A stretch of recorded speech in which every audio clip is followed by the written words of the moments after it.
ഈ അപ്പൂപ്പൻ എവിടെയാണ് ഇരിക്കുന്നതെന്ന് ഒന്ന് നോക്കി. രാവിലെ തന്നെ ഉറക്കെഴുന്നേറ്റ് വന്നപ്പോ കണ്ട കാഴ്ച ഇതാണ്. ഈ മരങ്ങളെല്ലാം വെട്ടിക്കളഞ്ഞു. വെട്ടിയത് വേറൊന്നും കൊണ്ടല്ല, ഫ്രണ്ടിലേക്ക് ഇങ്ങനെ ഷീറ്റും ഇന്റർലോക്ക് ഒക്കെ ചെയ്യാൻ വേണ്ടിയിട്ടാണ്. എങ്കിലും ഈ കണിക്കൊന്നും മുറിച്ചത് എനിക്ക് വല്ലാണ്ട് വിഷമമായി. ബിക്കോസ് അത് ഞാൻ നട്ടതായിരുന്നു ഗൈസ്. പോട്ടെ, സാരമില്ല. അപ്പൊ നമുക്ക് ഇന്നൊരു തെങ്ങ് മുറിക്കൽ വ്ലോഗാണ്. എല്ലാവരും ഉറക്കെഴുന്നേറ്റൊക്കെ വന്ന് ഇരിപ്പുണ്ട്. ആക്ച്വലി 2 തെങ്ങുകളാണ് നമുക്ക് മുറിക്കേണ്ടത്. ഇത് ഫസ്റ്റ് തെങ്ങിലെ ഓലകളെല്ലാം കളയുവാണ്.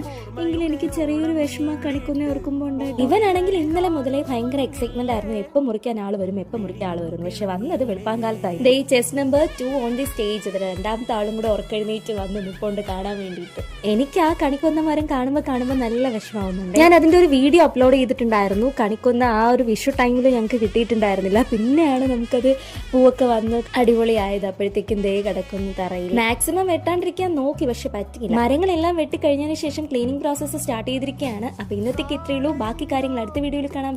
ബൈ.